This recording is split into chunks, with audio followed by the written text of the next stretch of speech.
Anybody like making phone calls? I like making phone calls. Do you really? Yeah, I actually You're a do. fucking weirdo. I know.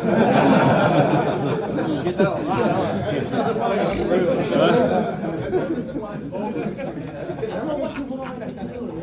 He's on the phone fucking 24/7. That's good, that's good.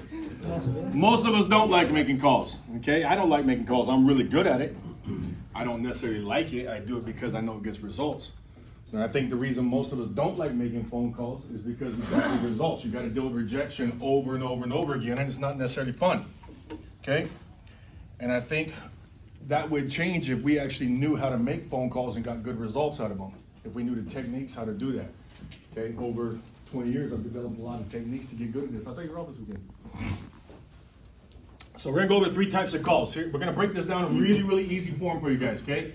There's only 3 calls, outbound calls. That's it. Okay, there's a prospect call, right? There is a follow-up call, and there's a referral call. And that's it. They all fall under one of those categories. Now there's definite techniques that go through each one, and we're gonna go over those. So I need you guys to make a lot of notes because to get to all 3, we're not gonna have time to do a lot of role playing. So you guys are just gonna have to take notes and you have to do some role playing with each other if you wanna get good at this, okay? Let's go over prospect here, okay? What's some examples of some prospect calls? Equity call, phone call. Equity calls. What else? Referral calls? That's a referral call. Oh. Service to sell, Buyback. buyback, equity, yeah. Like old dead leads, maybe. Dead leads, good leads, right? Dead leads, good leads, internet leads, okay? Anywhere where there's some type of warm blood, where somebody has inquired about something and you're reaching out to them, that's some type of prospect call, right? Warm blood could be they've done business in our service. When they see our caller ID, they know who we are, right? We're not complete strangers. When I started, it used to make me make phone calls out of the fucking newspaper.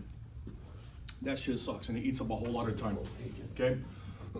So you need to have a plan when you're making these calls. And you gotta remember, in today's environment, you get so many telemarketer calls, you only have a very small window to get some information out. And if you take a breath, they'll cut you off and they'll ask you to call at another time and you lose that momentum, right or not? Mm-hmm. You call and you waste that phone call and say, hey, how are you guys doing? Am I catching you at a good time? Yes, that worked 10 years ago when you didn't get 50 fucking telemarketing calls a day. Today it don't work. As soon as I asked them, hey, am I catching you at a good time? Actually, I'm at work right now. Can I call you later? And you're done, right? So what I do on a prospect call, I use a 7-second rule, okay? In 7 seconds, I need to get out a few things in one breath, okay? Because if I take a breath, they'll cut me off, in the phone call, okay? So I need to go, who am I? Where am I calling from? Okay, because this is what they're thinking. Who are you? Why are you calling me? Okay, why am I calling you? And what is the benefit for the customer to stay on this phone call? Okay, and if you do it right, the follow-up from the customer will be a question. It's some type of question every single time, if you do it right. If you do it right and they're just not interested, it'll be a statement, and they'll let you know, I bought something already, thank you, can you take me off the list? Something like that. This is done. There's nowhere to go from here, okay? But if they give me any type of question, that tells me 2 things. A, I caught their interest. B, they're still in the market. Because if they're not in the market, then we're not questioning what you're asking. They wouldn't say, well, what kind of deal can you do? How much is it? They wouldn't ask these things if they're not in the market, okay?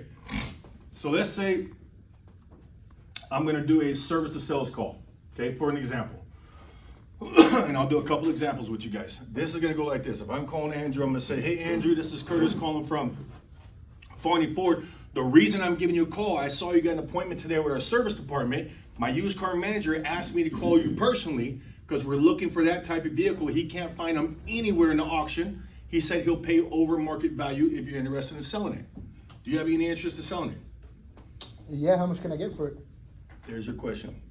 And sometimes they won't even say yeah, they'll go, Well, how much can I get? Does he have any interest in selling this? Or would he have any reason to ask me how much can I get if he had no interest in selling this car? No. That'll end with a statement. I'll go, no, thank you. I'm not looking to sell. Game over, right? But if I waste that fucking time and I say, hey, Andrew, how you doing? This is Curtis calling from Fawning Ford. Am I calling you at a good time? Not right now. I'm kind of busy right now. Okay. Is there a time I can call you back? I'll give you a call later. Oh, you'll call me. Okay, cool. What number you gonna call me at? Right? That's exactly how it goes right there. You wasted an opportunity. You wasted that opportunity talking about filler. Get it out. Get to the fucking point, okay? You're calling me out of nowhere. I don't know who you are. I don't know why you're calling me. I don't even know how you got my number. Get to the point. Who are you? Where are you calling from? Why are you calling me? What is the benefit to staying on this phone call? If you do it right, they'll ask you a question. If they ask you a question, you earn yourself about a 30-second pitch. Okay?